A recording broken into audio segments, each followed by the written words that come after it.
Raziskovanje okupacijskih meja je zelo kompleksen problem, ki zajema meje med Nemčijo, Italijo, Madžarsko in ustaško NDH, med Italijo in NDH, med Madžarsko in Nemčijo, dve tromeji, ki smo jo že locirali, in tako imenovano Rapalsko mejo, ki je po kapitulaciji Italije leta 1943 postala meja med Nemčijo in med Italijo. Za kakšne zgodovinske razsežnosti gre, recimo pove podatek, da je bilo teh okupacijskih meja blizu 560 km. Sekale so današnjih dobrih 20.000 kvadratnih kilometrov slovenskega ozemlja. V praksi to pomeni, da je zelo malo ljudi oziroma ozemlja, ki ga te meje niso, oziroma ki jih te meje niso neposredno prizadele. Namen naše raziskave je večplasten. En del je, lahko bi rekli, tehničen, torej s pomočjo posebnih tehnik podatke starih zemljevidov prenesti v današnje satelitske sisteme in tako natančno locirati potek vseh navedenih meja. To so naši geografi v glavnem že storili.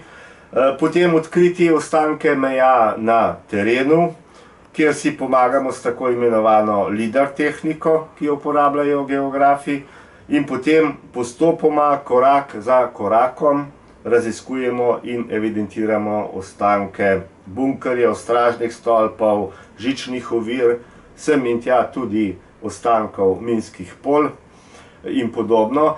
Treba si je predstavljati, da so te meje šle od prekmurskih ravnic do visokogorja, torej žične ovire so bile tudi na višini 2000 metrov in več.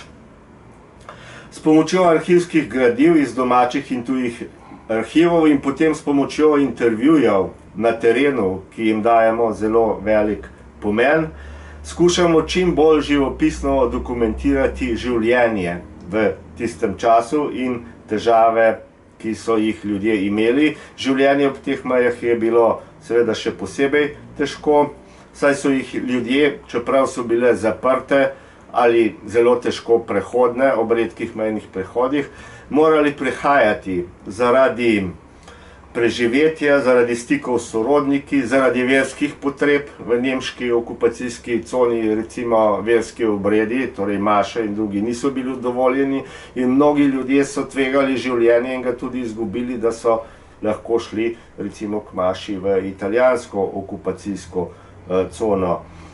Meje so sekale posestva, njive, vasi in mnoga je smrt dosegla na minskih poljih ali pa so jih ustrelili stražarji. Še posebej pa je naš cilj pokazati, kako so se nekatere situacije in prakse iz tistega časa ponovile.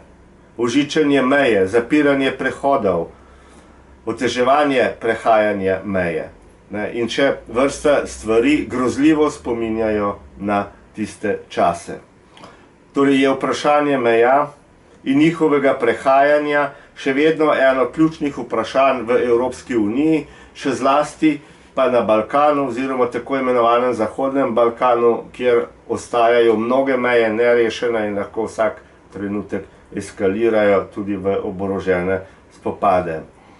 Torej, namen raziskave je tudi, da opozorimo, kako zgrešena je ta pot, na katero je zašla Evropska unija, da v nekih okoliščinah, v katerih nam tega ne bi bilo treba početi, vračamo prakse iz najbolj grozljivega obdobja zgodovine 20. stoletja, torej zgodovine druge svetovne vojne.